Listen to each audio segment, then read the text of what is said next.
श्रीभगवानुवाच सन्न्यासः कर्मयोगश्च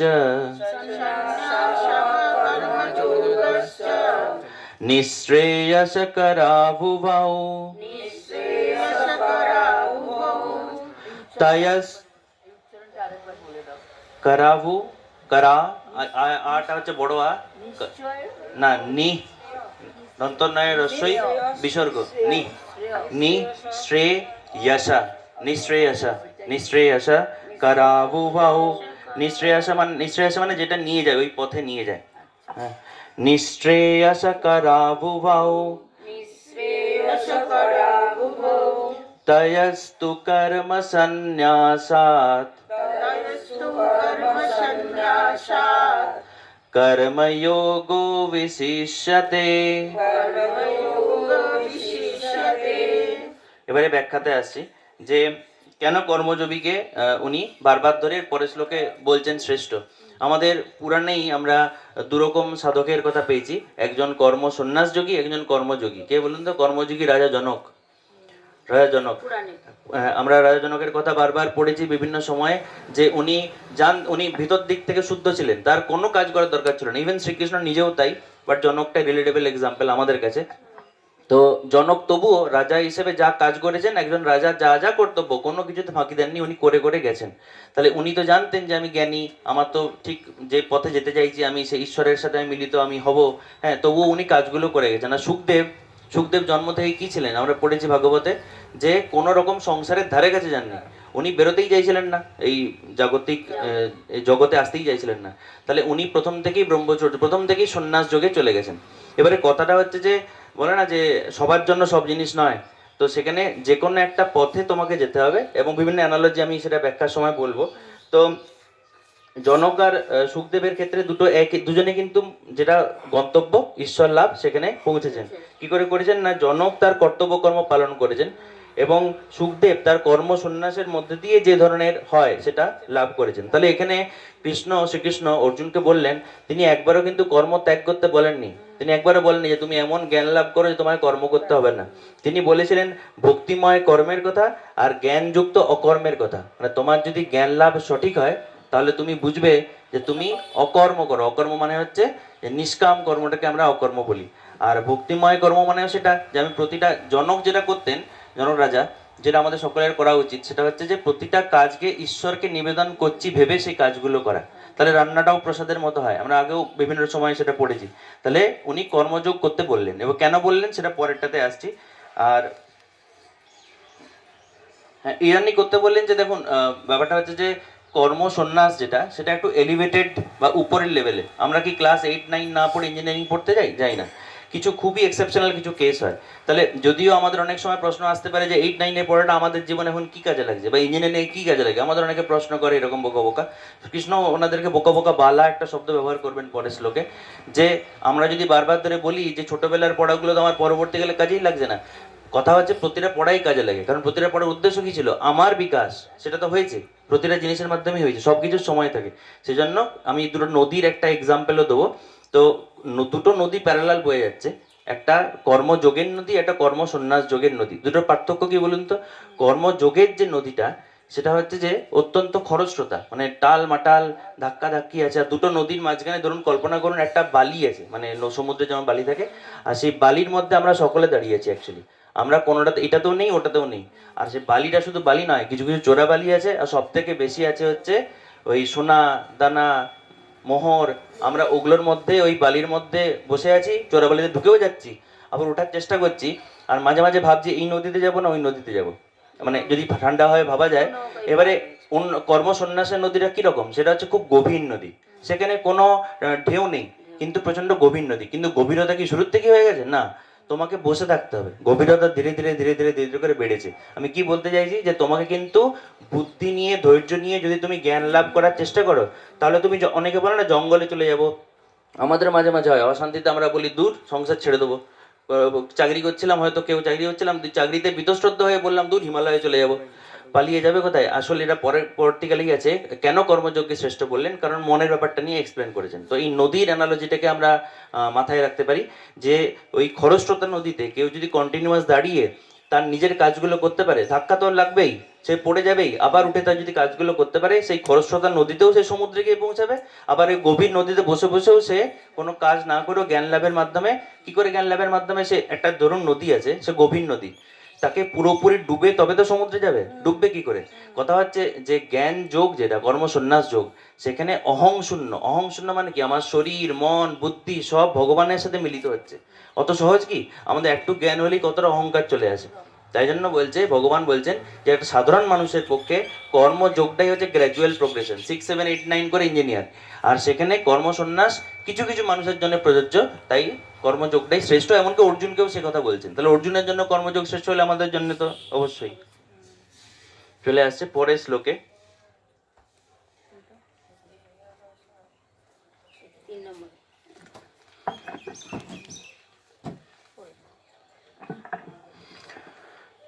পঞ্চম অধ্যায় তৃতীয় শ্লোক, ভগবান উবাচই চলছে, জ্ঞেয়স নিত্য সন্ন্যাসী यो न द्वेष्टि न कांक्षति निर्द्वन्द्वो हि महाबाहो सुखं बन्धात् प्रमुच्यते। হ্যাঁ, তো এখানে বলছেন যে যারা কর্মযোগী তারা, এই যে দুটো কথা আছে দেখুন, না দ্বেষ্টি না কাঙ্ক্ষতি, দ্বেষ আর আকাঙ্ক্ষা, তারা দেশ মানে যে জিনিস আমার পছন্দ হয় না তার প্রতি দেশ হয়, যে জিনিস আমার পছন্দ হয় তার প্রতি আকাঙ্ক্ষা হয়। তো বলছেন যে কর্মযোগী যে, সে যদি কোন রকম ভাবে কাজ করতে করতে যে অপছন্দের জিনিস আর পছন্দের জিনিসগুলোকে সমানভাবে দেখে, এই যেখানে একটা কথা আছে নির্দ্বন্দ্ব, দ্বন্দ্ব মানে কি ডুয়ালিটি, হ্যাঁ, দ্বন্দ্ব। তো সমভাবাপন্ন কথাটা আমরা বারবার পড়েছি, স্থিতপ্রজ্ঞ যখন আলোচনা হয়েছিল, দ্বিতীয় অধ্যায়ও হয়েছিল, তো সেই সময়তে আমরা পড়েছি যে সে সব কিছুতে যে কোনো পরিস্থিতিতে নিজেকে স্থির রাখতে পারে, তবেই তো স্থিতধী, স্থিতপ্রজ্ঞ। তো কৃষ্ণ এখানে আবার সেই কথাটাই বলছেন যে যদি কেউ কোনো আকাঙ্ক্ষা এবং কোনো দেশ ছাড়া নিজের কাজগুলো করতে পারে, তাহলেই তাকে আমরা বলতে পারি মানে তার আর বেশি দিন নেই, সে খুব তাড়াতাড়ি এবং খুব সহজেই এই কর্মবন্ধন থেকে মুক্তি লাভ করবে। এবারে আমরা মানেটা বুঝে গেলাম, এবারে একটুখানি ছন্দ করে পড়ার চেষ্টা করব। জ্ঞেয় স নিত্য সন্ন্যাসী না দ্বেষ্টি না কাঙ্ক্ষতি निर्द्वन्द्वो हि महाबाहो सुखं बन्धात् प्रमुच्यते।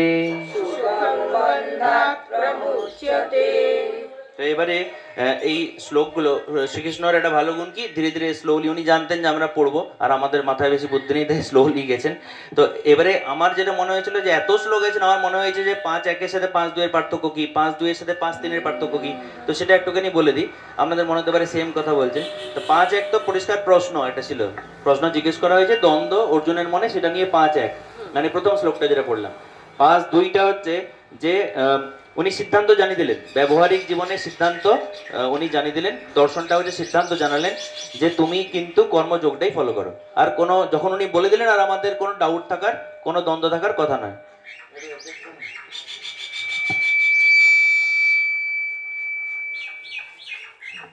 আচ্ছা, এবারে 5-3 কি আসছে, 5-3টা হচ্ছে সাইকোলজিক্যাল, একটু মানসিক ধরনের লেভেল। ওখানে এসে উনি অ্যাকচুয়াল সন্ন্যাসী কে তার ব্যাখ্যা দিয়েছেন। অ্যাকচুয়ালি দুটো পথই একই, কেন বললেন, ওই নদীর কথা যে বললাম, এক তো ফাইনাল ডেস্টিনেশন এক, সেই জন্য এক বলছেন, প্লাস সন্ন্যাস সেই সন্ন্যাসী যে মনের দিক থেকে সন্ন্যাসী, আর মনের দিক থেকে সন্ন্যাসী দুটো পথেই হতে হবে, এমন কোনো পথ আছে নাকি যেখানে মনের দিক থেকে সন্ন্যাসী না হলেও চলবে? তাহলে যে, তাহলে একজন কর্মযোগী কি কাজ করেন? কর্মযোগী ঘরের কাজ করছেন, যেমন রামকৃষ্ণদেব কর্মযোগী, তাই তো? এই শিবানন্দ বাবা, ওখানে দেখুন এর লেখাটা রাখা আছে, একটা রাখা আছে না কার্ড, দেখুন লেখা আছে শিবানন্দ বাবা কর্মযোগী। উনি নিজের জন্য রান্নাও করতেন, আবার সমাজসেবাও করতেন, আবার জীবের মধ্যেই প্রেম করতেন। ওনাকে তাহলে যোগটা পরবর্তীকালে আমরা দেখবো যে ভক্তি যোগে পরিণত হচ্ছে।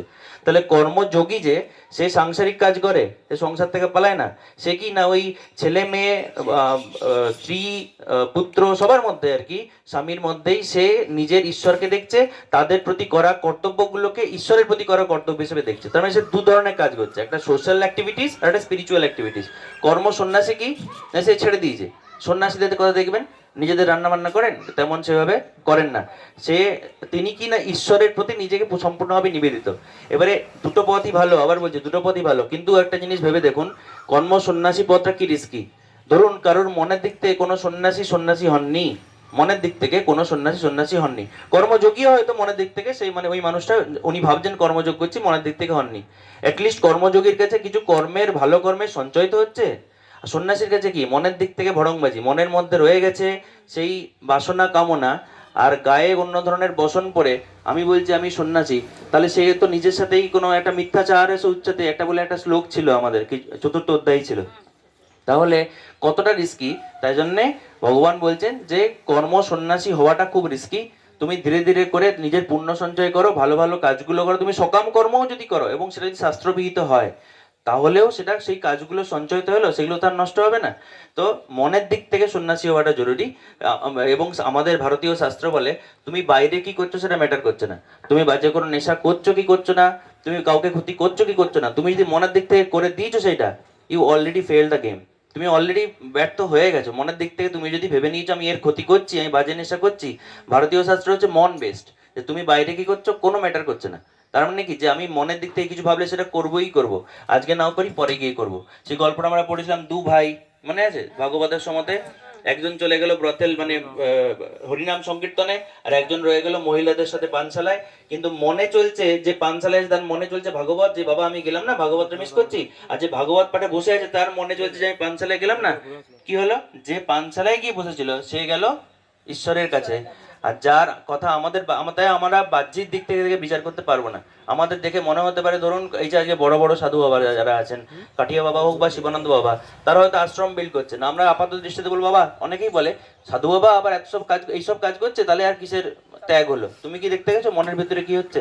তো কথাটা হচ্ছে যে মনের দিক থেকে ত্যাগটা হলে তবেই সেটা কর্মযোগী, সেটা কর্ম সন্ন্যাসীর থেকে ভালো, যদি কর্ম সন্ন্যাসী মনের দিক থেকে সন্ন্যাস না হয়ে থাকে। বোঝা গেছে?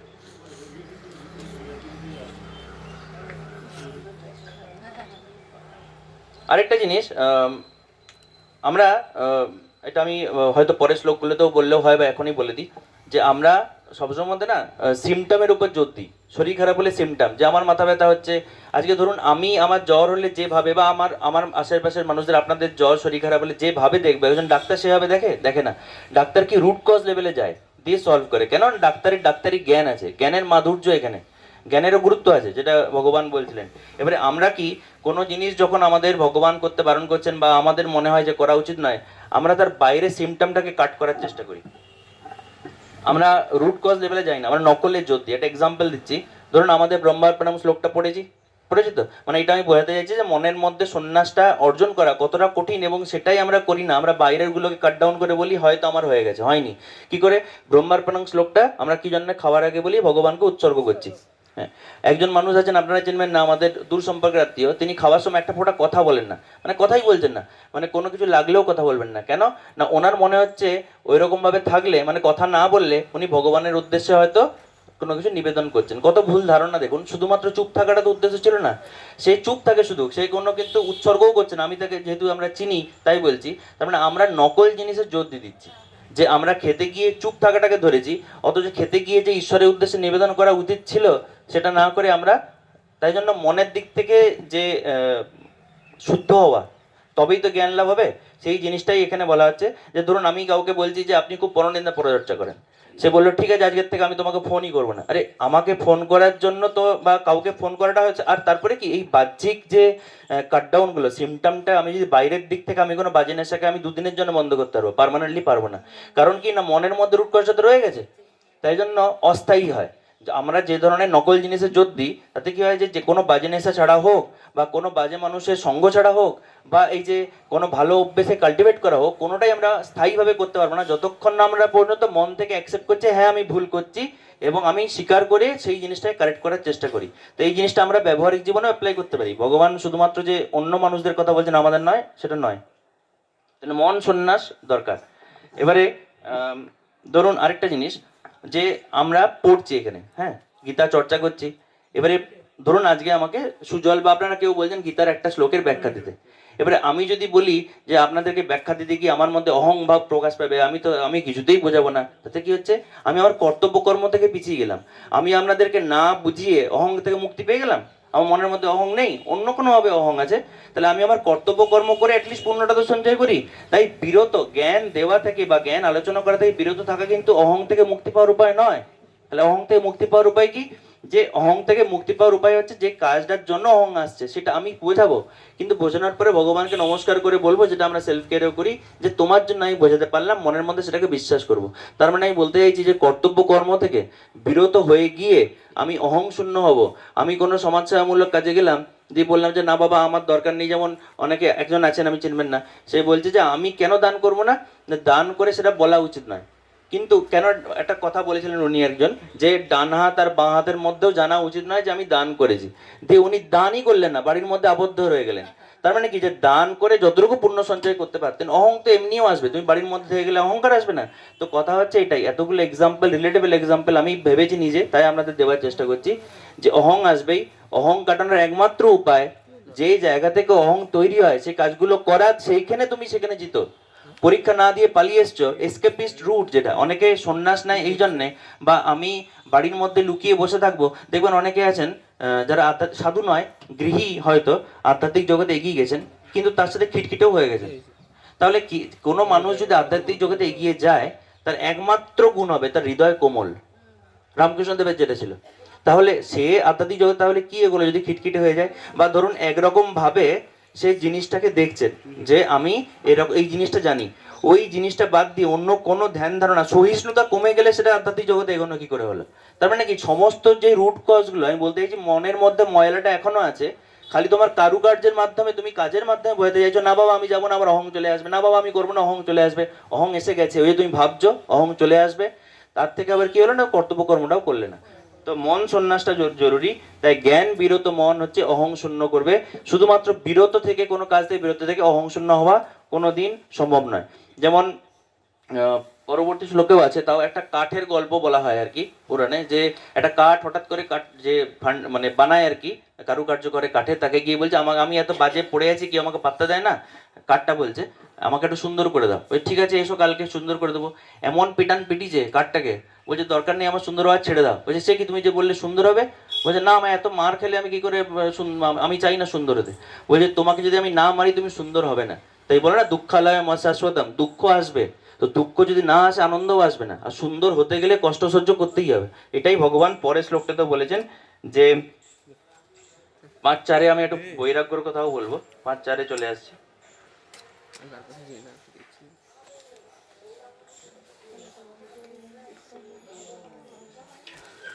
সাংখ্য যোগৌ পৃথক বালাঃ প্রবদন্তি না পণ্ডিতাঃ একমাপ্যস্য স্থিতঃ সম্যক উভয়োর্বিন্দতে ফলম। তো বলছেন যে এই যে বালা কথাটা মানে বালক, তো এইটার উচ্চারণটা আরেকবার করবো আমরা, তার আগে মানেটা বলে দিই, যে শুধুমাত্র যারা বোকা, যারা অজ্ঞ, তারা এই যে কর্মযোগ আর কর্ম সন্ন্যাস যোগকে আলাদা আলাদাভাবে দেখে। অনেকে বলে না যে আমি বাবা এই ধরনের কাজ করবো না, আমি সন্ন্যাস নিয়ে আছি, আমি নিজেকে বিরত রেখেছি। তো সংসারের কাজ যে ত্যাগ করেছে, যে নিজের কর্তব্য কর্ম ত্যাগ করেছে, সে অলরেডি কোনো কোনো যোগের জন্যই অ্যাপ্রোপ্রিয়েট বা এলিজিবল হয়নি।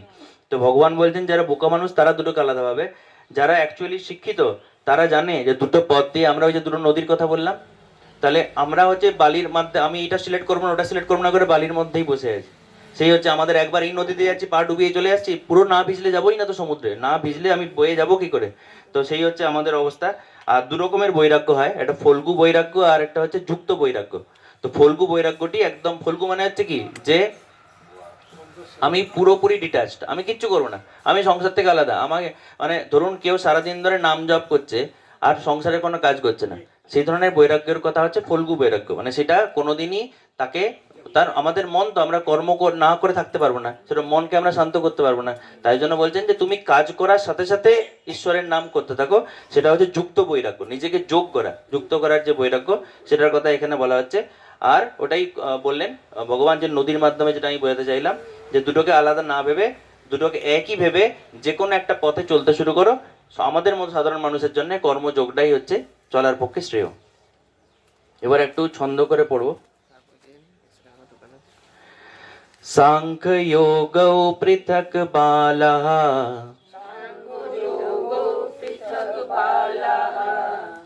প্রবাদন্তি ন পণ্ডিতাঃ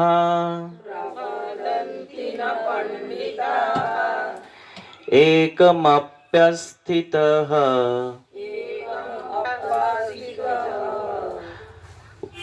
एकमप्यस्थितः सम्यक् सम्यक्, তারপরে উভয়োর্বিন্দতে ফলম, উভয়োর্বিন্দতে ফলম।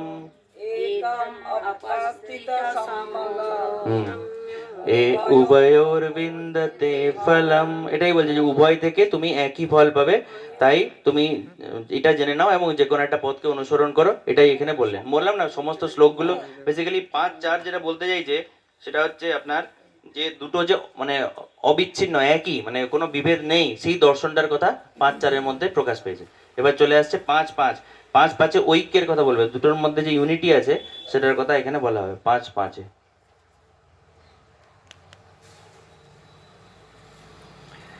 यत्साङ्ख्यै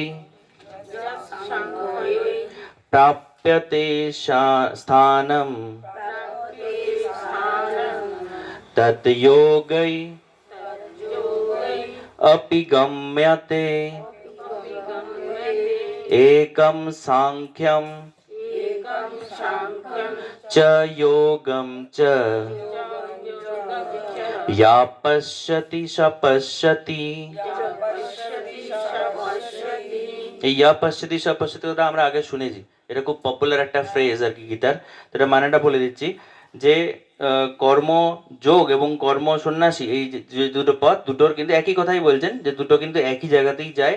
এবং যে মানুষ পৃথিবীটা যেমন সেরকম ভাবে দেখে, এখানে একটা আরেকটা অ্যানালজি আমি ভেবেছি আপনাদেরকে বলবো, যে মানুষ পৃথিবীটাকে আমরা যেভাবে হওয়া উচিত সেভাবে যদি দেখি, তাহলে আমরা মুক্তি পেয়ে যাব। আমরা যদি মায়ার বন্ধনে আবদ্ধ হয়ে জিনিসটাকে দেখি, যেমন ধরুন আমি একটা সিম্পল উদাহরণ দিচ্ছি, যে আমাদের সকলের মধ্যে আত্মা আছে। আত্মা কার অংশ? পরমাত্মার অংশ। পরমাত্মা বিশাল বড়, কিন্তু আমরা অত বড় নই, কিন্তু একটা ছোট্ট অংশ। তো তো মহারাজজি এই কথাটা বলেন যে সোনার খনিতে যে সোনা আর আমার আংটিতে যে সোনা, দুটোর মধ্যে গুণাবলীর কোনো পার্থক্য আছে? নেই। অথচ আমরা জানি না যে আমাদের হাতে সোনা আছে, মানে আমাদের অন্তরে সেই এনার্জিটা, সেই অলংকারটা আছে, মানে যেটা ঈশ্বরের মধ্যে ভরে ভরে ভরে ভরে আছে, আমাদের মধ্যে একটুখানি আছে। এটা উদাহরণ দিচ্ছি, ধরুন এই হোয়াইট বোর্ড, ধরুন এটি আত্মা, যেটি হচ্ছে পরমাত্মার অংশ। ধরুন ঈশ্বর হচ্ছেন একটা বিশাল বড় হোয়াইট বোর্ড, আর তার মাঝে অনেকগুলো ছোট ছোট হোয়াইট বোর্ড হচ্ছে এগুলি, যেগুলি আমাদের সকলের মধ্যে আছে। আমরা কি বলি যে বাবারে রামকৃষ্ণদেব অবতার পুরুষ, বিবেকানন্দ সপ্তর্ষি মণ্ডলের কোনো একজন পুরুষ, হ্যাঁ, দিয়ে কি করি, নিজেদের অপমান করি, ভগবানের অপমান করি। তার মধ্যেও কিন্তু এই হোয়াইট বোর্ডটাই ছিল, তার মধ্যে এই হোয়াইট বোর্ডটাই ছিল, তিনি ঘষে মেজে ঘষে মেজে ঘষে মেজে হয়তো এই জন্মে নয় পূর্ব জন্মে করেছেন। আর আমি কি করছি না, এই জন্মটাকেও খারাপ করছি, কয়েকজনকে ভগবান বসিয়ে নিজেকে ছোট করে, কয়েকজন ভগবানে বসছে সেটা বড় কথা নয়, তার থেকে না শিখে তাকে ভগবানে বসিয়ে নিজেকে পদদলিত করছি, নিজের মধ্যে যে অ্যাবিলিটি ক্যাপাবিলিটি আছে। তাহলে তার মানে আমি এটাই বলতে চাইছি যে এই যে ধরুন এই হোয়াইট বোর্ডটা আজকে ধরুন, মানে সিম্পল একটা উদাহরণ ধরুন, যে আজকে বিবেকানন্দ যদি মধ্যে যদি হোয়াইট বোর্ডটা থাকতো, যেটা আমার মধ্যে আছে, আমরা দেখছি যে ওনার কাজগুলো দেখছি, দিয়ে আমি বলছি যে আমি অতটা পারবো কি, অতটা পারবো, আমার আমার অতটা বয়স হয়ে গেছে, আবার যখন কম বয়স ছিল তখন বেশি বয়সে করবো করে করিনি। অথচ বিবেকানন্দ কম বয়সে সেটা করেছেন। আমি কি দেখছি যে বিবেকানন্দ একটা হোয়াইট বোর্ডে ধরুন খুব সুন্দর হাতের লেখা, আর আমার হোয়াইট বোর্ডটা ধরুন ব্ল্যাঙ্ক বা হিজিবিজি লেখা আছে। আমি তখন অলসতা করছি যে আবার এই অত ভালো লিখেছে, তার মানে কত বছর ধরে লিখছে, আমি কি পারবো? অথচ দুজনের মধ্যে সেম হোয়াইট বোর্ড ছিল, দুজনের হাতে সেম মার্কার ছিল, সেম পসিবিলিটি ছিল, আর আমরা জন্মান্তর ধরে সেই একই জিনিস ভুল করে যাচ্ছি, দিয়ে কতজনকে ভগবানের পর্যায়ে এই জন্য বোঝাচ্ছি যে নিজেকে ছোট করব।